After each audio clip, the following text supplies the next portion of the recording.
रूस यूक्रेन के बीच बढ़ते तनाव और तीसरे विश्व युद्ध की अटकलों के बाद दोनों पक्षों से राहत की खबर आ रही है।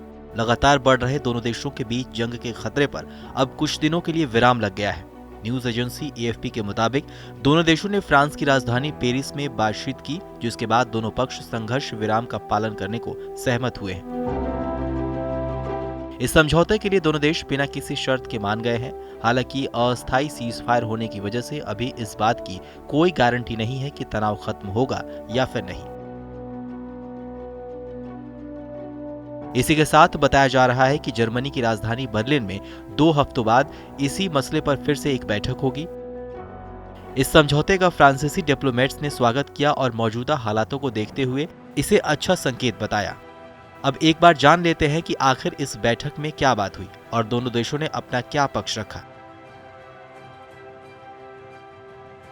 इस मामले पर यूक्रेन के दूत एंड्री यर्मक ने वार्ता को आसान न बताते हुए कहा कि अस्थायी युद्ध विराम के लिए समर्थन जरूरी है। उन्होंने कहा कि मिन्स्क समझौते की व्याख्या पर मतभेद थे, जिसने 2014 में सबसे खराब लड़ाई को समाप्त कर दिया। साथ ही साथ यर्मक ने दिसंबर 2019 के बाद दोनों देश सहमत होने की बात को महत्वपूर्ण बताया। वहीं रूस ने भी इस समझौते का स्वागत किया है। रूसी दूत दिमित्री कोजाक ने कहा कि युद्ध विराम के लिए दोनों पक्ष सहमत थे। इसी के साथ रूसी दूत ने कहा कि हमारे सहयोगियों ने हमारे तर्कों को समझ लिया है और बर्लिन में नए दौर की वार्ता में हमें नतीजे की उम्मीद है।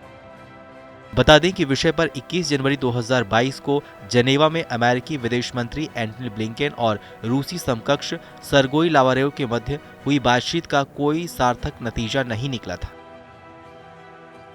पुतिन ने चीन को भी साधने के लिए कोई कसर नहीं छोड़ी है। हाल ही में अमेरिका ने 2022 में बीजिंग में आयोजित होने वाले विंटर ओलंपिक्स के राजनीतिक बहिष्कार की घोषणा की थी, जिसके लिए शिनजियांग और हांगकांग में मानवाधिकार दमन को कारण बताया गया था। जबकि इसके पीछे भी कहीं न कहीं यूक्रेन के विषय पर रूस को मिलने वाला चीनी समर्थन है, जबकि इस पर चीन ने अमेरिका के विरुद्ध तीखी प्रतिक्रिया व्यक्त की है।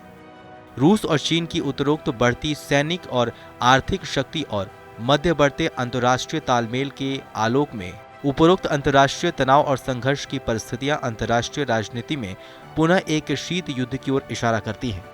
और यदि ऐसा ही कुछ हुआ तो तकनीकी विकास के चरम पर बैठी मानव सभ्यता एक बार फिर से शीत युद्ध कालीन तनाव, युद्ध के अनिश्चित भय और आतंक की परिस्थितियों में रहने को अभिशप्त हो जाएगी। बहरहाल हमारी इस खबर को लेकर आपकी क्या राय है, हमें कमेंट सेक्शन में लेकर जरूर बताइए। बाकी देश और दुनिया की तमाम बड़ी खबरों के लिए देखते रहिए TV9 भारतवर्ष।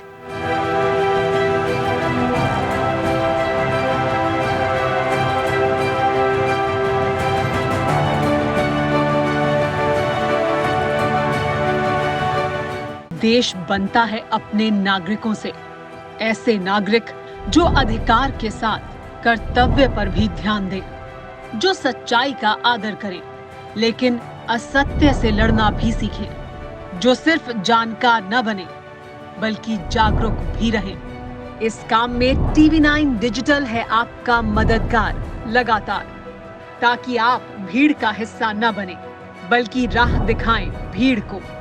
देखते रहिए TV9 डिजिटल।